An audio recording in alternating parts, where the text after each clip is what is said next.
오늘 우리에게 주시는 하나님의 말씀은 에베소서 6장 10절에서 18절까지의 말씀입니다.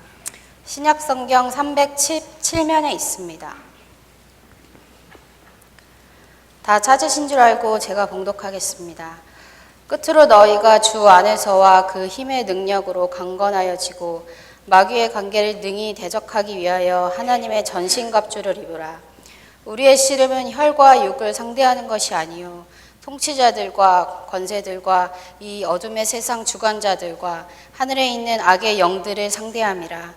그러므로 하나님의 전신갑주를 취하라. 이는 악한 날에 너희가 능히 대적하고 모든 일을 행한 후에 서기 위함이라. 그런즉 서서 진리로 너희 허리띠를 띠고 의의 호심경을 붙이고 평안의 복음이 준비한 것으로 신을 신고 모든 것 위에 믿음의 방패를 가지고 이로써 능히 악한 자의 모든 불화살을 소멸하고 구원의 투구와 성령의 검 곧 하나님의 말씀을 가지라. 모든 기도와 간구를 하되 항상 성령 안에서 기도하고 이를 위하여 깨어 구하기를 항상 힘쓰며 여러 성도를 위하여 구하라. 아멘. 교회가 20세기가 넘는 긴 시간을 지나면서 소멸하지 않고 오히려 더 폭발적으로 부흥을 하게 됐는데 그 이유가 뭘까요? 예수님께서 십자가를 지고 남기신 복음 때문이었습니다. 여러분, 복음은 그저 헛소문이 아닙니다. 세상 사람들이 말하는 망상이나 소설 같은 것이 아닙니다. 복음은 굿 뉴스입니다. 기쁜 소식입니다. 구원에 관한 축복입니다. 자, 이 복음이요, 하반기 프로그램을 첫 시작하는 9월 첫 주에 하나님의 성전에 나온 여러분에게 진하게 다가오기를 예수 그리스도 이름으로 축원합니다. 창세기 26장을 읽다 보면 아브라함의 아들 이삭이 가는 곳마다 땅을 파니까 물이 콸콸콸 쏟아지는 장면이 등장을 합니다. 거기는 사막입니다. 물이 귀합니다. 그런데 이삭이 땅만 파면 물이 콸콸콸. 아멘. 아니, 생각해 보세요. 사막에서 땅을 판 물이 콸콸콸 나오는데 아멘 안 하면 언제 아멘 하려고 기다리십니까? 다시 한번 해볼까요? 이삭이 사막에서 땅만 파면 물이 콸콸콸. 아멘. 이 놀라운 축복이 어디 있을까요? 그런데 이삭이 땅만 파면 물이 콸콸 쏟아져 나왔는데 특별한 기술이 있어서입니까? 아니면 안목이 탁월해서입니까? 아니면 운이 좋아서였을까요? 아닙니다. 땅만 파면 물이 콸콸 쏟아지는 것, 이것을 가리켜서 부흥이라고 이야기를 합니다. 부흥이라고 하는 말은 쇠퇴하였던 것이 다시 일어나는 것을 이야기합니다. 물이 없던 곳에 새로운 물이 나타나는 것, 이것을 부흥이다라고 이야기를 합니다. 아멘. 여러분, 부흥이라고 하는 것이 대단한 것입니까? 아닙니다.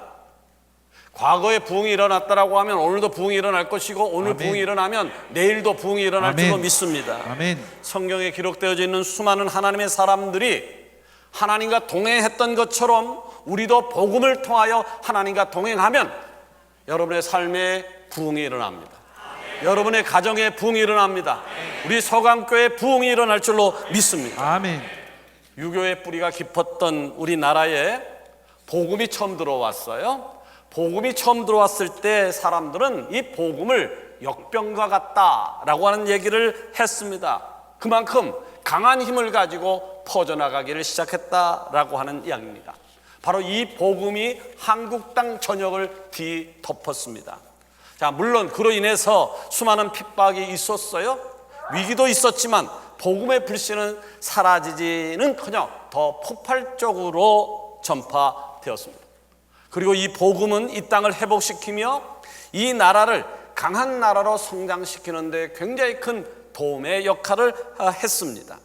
그러나 그렇게 이 땅을 덮었던 뜨거운 복음의 불길이 이 땅에 가득했던 부흥이 언제부터인가 사그러들기를 시작을 했습니다. 기도의 불길이 뜨웠던 교회가 그리고 그리스도인들이 언제부터인가 야성을 잃어버렸다라고 하는 것입니다. 너 교회 나가기만 해봐라. 호적을 파버릴 거야 엄포했음에도 불구하고 주님을 버리지 않던 그리스도인들, 소나무 뿌리를 뽑아야 성령 받은 것이라는 이야기를 듣고 이 산 저 산을 다니면서 소나무 하나씩 맞고 이 소나무를 내가 뿌리 뽑겠다라고 소리치며 밤새 기도했던 그리스도인들, 천정이 없이 하늘을 천정으로 삼고 가만히 떼기를 깔고 예배 드리면서도 기쁨에 찬 목소리로 박수치며 뜨겁게 찬양했던 그리스도인들, 그 그리스도인들이 다 어디로 간 겁니까? 그 많은 그리스도인들이 다 어디로 간 겁니까? 그 뜨거웠던 한국교회가 왜 이렇게 되어진 것일까요? 미국 로스앤젤레스에서 크게 목회하고 있는 세들백 교회 릭 오렌이라고 하는 목사님이 계신데 그분이 이런 얘기를 했어요. 건강한 교회는 반드시 성장한다 라고 하는 아주 유명한 얘기를 했습니다. 건강한 교회는 반드시 성장한다, 다른 말로 이야기하면 건강한 그리스도인은 반드시 성장한다 라고 하는 말이 되어지는 겁니다. 자, 건강한 교회가 성장한다, 건강한 그리스도인이 성장한다라고 하는 말에 비춰보게 되어지면 성장이 멈췄던 한국교회, 성장이 멈춰있는 그리스도인, 왜 이렇게 된 것일까요? 뭔가 잘못돼도 한참 잘못되어졌기에, 병이 들어서도 아주 중한 병이 들었기에 이렇게 된 것 아니겠습니까? 여러분, 하나님은 오늘도 일하심을 믿으시기를 바랍니다. 아멘. 하나님은 오늘도 일하심을 믿으시기를 바랍니다. 아멘. 그런데 하나님은 일하신다라고 하는 대명제하에 우리가 분명히 기억해야 될 것이 있는데 마귀도 일한다는 거예요. 하나님도 일하시지만 우리의 원수 사탄 마귀도 오늘 일하고 있다라고 하는 이야기입니다.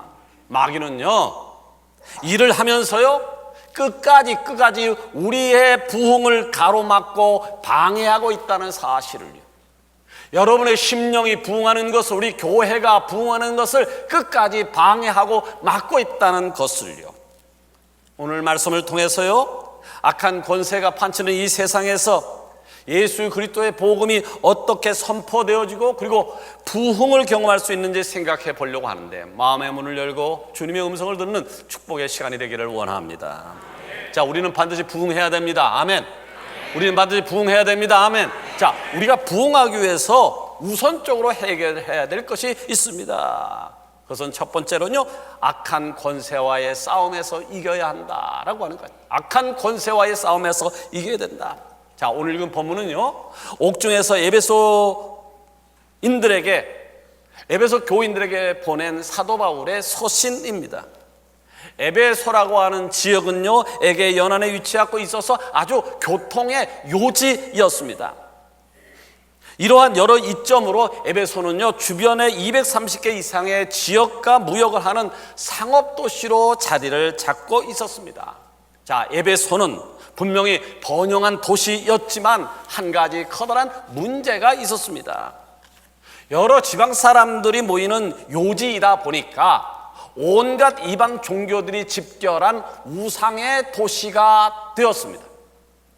오늘날 우리 주변에도요, 악한 영에 빠진 사람들의 모습을 보잖아요. 예를 들면 신천지라든지 몰몬교라든지 안식교라든지 통일교라든지 그 외에 악한 영에 빠진 사람들을 많이 보는데 그들의 공통점이 있어요. 그것이 뭔가요? 아주 열심이라는 거예요. 열심도 보통 열심이 아니에요. 비가 오나 눈이 안 오나 전도하는 일에 생명을 걸고 열심히 하는 모습을 보게 된단 말이죠. 자, 2000년 전에도 그랬습니다. 악한 영들에 속한 사람들은요, 목표 하나만 발견되어지면 좌우를 가지 아니하고 그 목표점을 향해 서겠어요. 그러니까 그것이 성공이다라고 하면 다른 것을 생각하지 아니하고 그 성공이라는 목표를 향해서 달려갔습니다. 오늘날 대한민국이 엄청난 발전을 이뤘습니다. 30년 전보다 20년 전보다 10년 전보다 점점점 무서운 속도로 발전해 나가고 있습니다. 누가 봐도 삶은 풍요로워졌는데, 여러분의 생활도 분명히 풍요로워졌는데, 이상하게 교회는 앞서 설명한 대로 침체가 되어가고 있단 말이죠. 왜 삶이 풍요로워지면 교회도 부흥해야 될 것인데 왜 삶은 풍요로워지는데 교회는 이렇게 침체되어지는 것일까? 왜 사람들은 먹고 살만한데 영적으로는 점점 침체되어져 가는 것일까? 그 이유가 뭘까요? 풍요 시대를 살게 된 이유가 뭔가요? 하나님의 은혜입니다. 하나님의 은혜예요. 그러면 하나님의 은혜라고 생각되어지면 하나님 앞에 더 많이 감사하는 것이 옳을진데 감사는커녕 하나님의 은혜를 까마득하게 잊고 마치 내가 노력해서 나의 의지로 어떻게 하다 보니까 잘 먹고 잘 살게 되었다는 생각, 그리고 지금보다 더 큰 욕심으로 더 많은 것을 지배하고 말겠다는 생각 때문입니다. 그러니까 사탄이 일하기 참 좋은 상태가 되어져 버린 것이죠. 자, 이에 사도 바울은 권면합니다. 12절에 보니까 우리의 씨름은 혈과 육을 상대하는 것이 아니요 통치자들과 권세들과 이 어둠의 세상 주관자들과 하늘에 있는 악의 영들을 상대함이라. 여러분, 우리는 부흥해야 합니다. 우리는 심령이 부흥해야 됩니다. 우리 가정이 부흥해야 됩니다. 우리 교회가 부흥해야 됩니다. 그런데요, 부흥을 하게 해야 되는데 부흥을 하게 해야 되겠는데 부흥을 이루기 위해서 반드시 대면해야 될 존재가 누구냐면 바로 사탄이라고 하는 거예요. 부흥을 하기 위해서 넘어가야 할 산이 있는데 그 산이, 커다란 산이 바로 사탄이라고 하는 거예요. 여러분, 이 사탄은요, 성도인 우리에게 위기의 순간이 찾아올 때 그냥 넘기질 않습니다. 내가 경제적인 위기가 올 수 있잖아요. 건강의 위기가 올 수 있잖아요. 자녀의 위기가 올 수 있잖아요. 직장의 위기가 올 수 있잖아요. 그러면 사탄은요, 그 위기를 넘어가지 않고 그 틈바구니를 비집고 들어와서 나의 소유를 먼저 헤아리게 만듭니다. 하나님 앞에 나아가는 것보다 나의 소유를 먼저 헤아리게 만듭니다. 자, 내가 이렇게 어렵지만, 이렇게 힘들지만 내가 가진 것이 이 정도니까, 내가 돈이 얼만큼 있으니까 이렇게 하면 해결되겠다라는 생각을 마귀가 집어넣습니다. 또 누구누구에게 연락해서 위기를 넘겨봐야 되겠다라는 생각도 사탄이 줍니다. 여러분, 아셔야 합니다. 우리의 씨름은요, 혈과 육을 상대하는 것이 아니다라는 거예요. 우리의 싸움은 혈과 육을 상대하는 것이 아니에요. 우리의 싸움은요, 어둠의 세상 주관자들 곧 사탄입니다. 그러게 여러분, 정신 똑바로 차려야 됩니다. 사람을 상대하는 것이 아니라 원수 사탄 마귀를 상대하는 거예요. 그렇기 때문에 정신 바짝 차려야 합니다. 그런데 생각해 보십시오. 그 원수 사탄 마귀는요, 육적인 존재가 아니에요. 영적인 존재라고요. 그런데 지금 내가 가지고 있는 영성을 가지고 그 무시무시한 사탄을 이길 수 있을까요? 하루에 성경을 한 장도 제대로 안 읽으면서 사탄을 이길 수 있을까요? 밥 먹을 때만 간신히 기도하는 정도가 되면서 그 영성을 가지고 사탄을 이길 수 있을까요? 내 삶이 어떻게 하면 세상에서 큰 소리치고 잘 먹고 잘 입고 잘 살 수 있을 것인가라고 하는 이 세상 속에 결박되어져 있는데 땅끝까지 복음을 전하라고 하는 주님의 말씀이 내 가슴을 울리기나 하겠습니까? 정신분석학의 창시자인 지그문드 프로이드 박사는 근대 정신의학의 아버지라고 불릴 만큼 아주 훌륭한 사람이었습니다. 그는요, 정신 분석을 통해서 사람을 회복시킬 수 있다라고 주장을 했습니다. 알 수 없는 불안에서 자유케 할 수 있다라고 자신만만했습니다. 그런데 그는 담배의 유혹을 이기지 못했습니다. 그는 결국 담배로 인해서 구강암에 걸렸고요. 구강암 때문에 30회가 넘는 커다란 수술을 함에도 불구하고 담배 유혹을 이기지 못하고 끝까지 담배를 피우다가 비참한 최후를 맞이하고 말았습니다. 여러분, 내가 가진 것이 많다고 또 여러 학문을 통해서 문제의 원인을 잘 분석할 수 있다고 해서 문제가 해결되어집니까? 물론 어느 선까지는 모르는 사람보다 많이 배운 사람이, 아니면 돈이 많은 사람이, 아니면 관계성이 좋은 사람이 어떤 문제를 해결하는데 앞서갈 수는 있습니다. 그러나 곧 한계를 만납니다. 결국 이 세상에서 일어나는 모든 문제는 혈과 육으로 할 수 있는 싸움이 아니라 바로 영적인 싸움이기 때문에 그러했습니다. 베드로서 2장 19절은 말씀합니다. 누구든지 진자는 이긴 자의 종이 되리라. 여러분, 사탄에게 지면요 여러분 영원히 마귀의 종으로 삽니다. 성경은 말씀합니다. 누구든지 진자는 이긴 자의 종이 될 것이라고. 여러분이 사탄과의 싸움이 지면 여러분은 마귀의 종으로 산다라고 하는 말입니다. 여러분, 삶의 문제로 힘이 드십니까? 하루 먹고 사는 것도 힘든데, 직장 생활하는 것도 버거운데, 쉼을 얻고 싶어서, 좋은 말씀 듣고 싶어서 주일날 힘들게 교회 나왔더니 프로포즈 601 전도해야 된다고 외치니까 부담으로 다가오시지는 않습니까? 근데 여러분, 아셔야 될 것이 있습니다. 우리가 성도라면, 예수님이 나의 구주라고 믿어진다면, 자, 예수님이 아직 나의 구주라고 믿어지지 않는 사람에게 이것이 커다란 부담으로 오는 건 맞아요. 옳습니다. 그런 분들에게 대단히 죄송합니다. 그러나 성도라면, 그리스도인이라면 마땅히 해야 될 일이 있죠. 그것은 바로 죽어가는 영혼을 살리는 거예요. 오늘 교회가 존재하는 이유가 뭡니까? 죽어가는 영혼을 살리기 위해서 교회가 존재하는 거예요. 여러분이 예수님께 먼저 부르심 받은 이유가 뭡니까? 바로 여러분을 통해서 죽어가는 영혼을 구원하라고 먼저 부르심을 받은 것이에요. 자, 그런데 프로포즈 601 태신자 작성하라, 사람을 데려와라, 외쳐라 라고 하니까 그것이 부담이 된다면 그것은 분명히 사탄의 장난입니다. 그것이 부담으로 다가온다면 그것은 틀림없이 사탄의 장난입니다.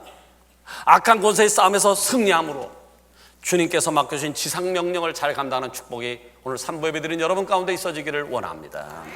자, 그렇다면 어떻게 우리가 악한 권세를 이길 수 있을까? 이 사탄 마귀를 어떻게 하면 괴멸할 수 있을까? 하나님의 전신갑주를 입어야 합니다. 여러분, 우리가 악한 영과 싸워 이겨야 되는데 무엇이 필요할까요? 성경 말씀에 근거하게 되어지면 그 답이 10절에 나와 있습니다. 끝으로 너희가 주 안에서와 그의 힘의 능력으로 강건하여지고 마귀의 갱해를 능히 대적하기 위하여 하나님의 전신갑주를 입으라. 여러분, 전투에 나가는 병사가 총이 없다면, 군인이 총을 안 들고 나간다라고 하면 그 전장에서 어떻게 될까요? 또 주의관이 무전기 없이 전장에 나간다라고 하면 또 어떻게 될까요? 군인이 전쟁을 하기 위해서 모든 준비를 갖춰야 되는 것처럼요, 우리가 사탄 마귀와 영적 전투를 하기 위해서는요, 어느 것 하나만 준비해서는 안 돼요. 바로 하나님의 전신갑주를 입어서 빈틈없이 완벽하게 준비해야 사탄과의 싸움에서 이길 수 있습니다. 예수님을 체험이나 감정에 의지해서 믿는 것이 아니라 기록된 말씀으로 믿는 사람은 진리의 허리띠를 메고 사는 사람입니다. 예수님이 십자가에서 나를 용서했음을 믿는다라고 하는 것은 바로 의의 신경을 띠는 겁니다. 또 예수님이 나와 함께 하신다는 복음을 믿는다라고 하는 것은 바로 평안의 복음이 준비한 신을 신는 겁니다. 그리고 마귀의 공격에서 안전하려면 믿음의 방패를 들어야 하는 겁니다.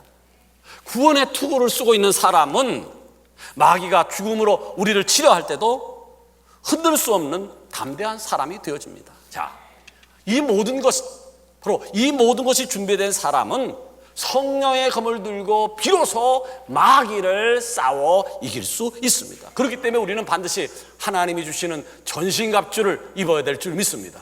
머리부터 발끝까지 틈주지 말고 완전히 무장을 해야 된다라고. 다르게 표현하면 평생을 예수님과 동행해야 된다라고 하는 말입니다. 원하건대 주님과 동행하는 법, 그리스도의 이름을 내 삶과 일치하는 법을 깨달아 하는 우리 서강의 지체가 되기를 원합니다. 마지막으로 우리는 부흥해야 되겠는데요, 부흥을 경험하기 위해서 어떻게 될까? 항상 성령 안에서 기도하면 됩니다. 항상 성령 안에서 기도하면 됩니다. 사도 바울은 18절에 이렇게 고민을 하고 있습니다. 모든 기도와 간구를 하되 항상 성령 안에서 기도하고 이를 위하여 깨어 구하기를 항상 힘쓰며 여러 성도를 위하여 구하라. 자, 지금 사도 바울은요, 항상이라는 단어를 강조하고 있어요. 항상.